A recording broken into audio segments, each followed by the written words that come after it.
Hi everyone, welcome to my channel 2BS। तो ये channel उन सभी एस्पिरेंट्स के लिए जो एसएससी क्रैक करना चाह रहा है, whether it is a CGL और सीएचएसएल। तो मैं आपको कुछ पॉइंट्स बताना चाहती हूँ जो सीजीएल के लिए या सीएचएसएल के लिए, किसी भी एसएससी के एग्ज़ाम के लिए मोस्ट इम्पॉर्टेंट है। Because I am experienced. वो अलग बात है कि मेरा सिलेक्शन अभी तक नहीं हुआ, but it's my bad luck. अगर लेट आ रहा है सिलेक्शन तो may be something good is that.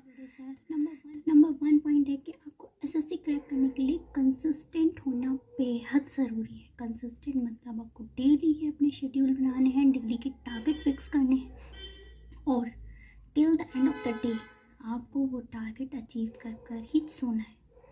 को अगर बैक पर जा रहे हैं तो वो आपका टारगेट अचीव होना चाहिए। उससे जो आपको सेटिस्फेक्शन मिलेगा, दैट इज़ वन थिंग जो आपको अंदर से मतलब अच्छा फील कराएगी। सेकेंड इज आपको सिलेबस कंप्लीट करना है। कम से कम आप 2 बार अपने सिलेबस से गो थ्रू हो चुके हो, एटलीस्ट ट्वाइस। थर्ड इज आपको मॉक टेस्ट अटैम्प्ट करने हैं। मॉक टेस्ट जितने जितने ज़्यादा आप कर सकते हैं, weather it is a text book और ऑलिव बोर्ड।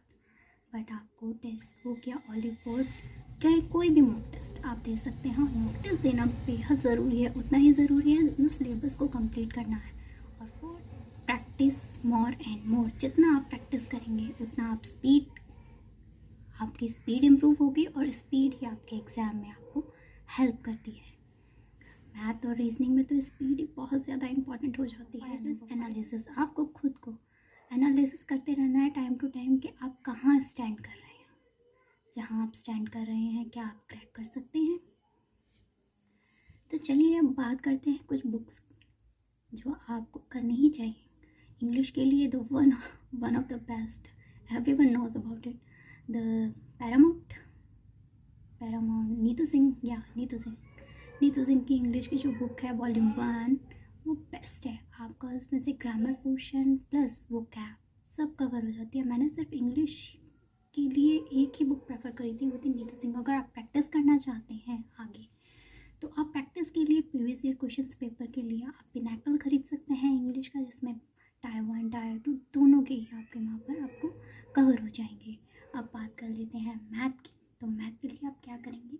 मैथ के लिए आप आप किसी भी टीचर के, किसी भी मेंटर से आपने कोर्स खरीद रखा है, आप पहले उसको कंप्लीट कीजिए, उस पर भरोसा कीजिए, उसको बार बार रिवाइज कीजिए, बार बार मॉक टेस्ट दीजिए। कौन सा टॉपिक आपका वीक है, आप कहाँ स्टैंड कर रहे हो, उस टॉपिक को फिर से रिवाइज कीजिए। मैथ में सबसे ज़्यादा इम्पोर्टेंट होता है प्रैक्टिस। आप जितनी ज़्यादा प्रैक्टिस करेंगे आप उतना ज़्यादा मैथ्स में इम्प्रूव करेंगे।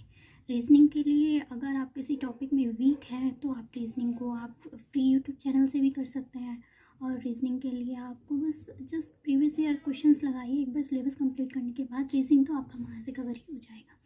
अगर बात करें हम अगर जीएस की, तो जीएस के लिए one of the best mentor इस टाइम पे जो है वो है यूट्यूब पे फ्री परमार सर। आप परमार सर से जीके कंप्लीट कर सकते हैं। और मैं आई एम श्योर, मैं आपको भरोसा दिलाती हूँ कि आप अगर परमार सर से रेगुलरली उनके PYQ सेशंस और अगर चाहें तो उनकी लाइव क्लास भी होती है, अगर आप उनका कोर्स परचेज़ नहीं करना चाहते, वो लाइव क्लास आप अगर अटेंड करते हैं हर सब्जेक्ट की, polity, economics, geography, history, science, बहुत अच्छा पढ़ाते हैं और आप में इम्प्रूवमेंट 100% दिखेगा। आप 1 to 2 मंथ्स उसको करके देखिए, आपको खुद ही पता चल जाएगा कि आप कहाँ पर स्टैंड कर रहे हैं। तो ये थी मेरी स्ट्रेटजी। अभी मैं जो हूँ वो अभी स्टार्ट कर रही हूँ CGL 2024 के लिए again, because 2023 not selected again. और एक बार फेलियर देखने के बाद कैसा लगता है वो और एक हर फेल्ड एस्पिरेंट्स को पता है। मैं उनमें से एक जो फेल हो गए, पर फेल होकर फिर से उठना, फिर से संभलना, यही तो ज़िंदगी है। फेल होकर हार कर बैठना तो ज़िंदगी नहीं है ना। इसलिए हम फिर से शुरू करेंगे मिशन 2024 और इस बार आप और मैं साथ मिलकर क्रैक करेंगे। आपको अगर किसी बारे में कोई भी जानकारी चाहिए तो कमेंट में on the comment box. Thank you so much for watching my channel. Bye bye. SSC with me तो CGL विथ मी और अपने टारगेट सेट करेंगे और कल से डेली स्टडी ब्लॉग में डालने वाली हूँ। आप चाहें तो उनको ज्वाइन कर सकते हैं। अगर आप ज्वाइन करना चाहते हैं तो सब्सक्राइब कीजिए मेरे चैनल को और लाइक कीजिए, शेयर कीजिए, कमेंट कीजिए। तो मिलते हैं कल।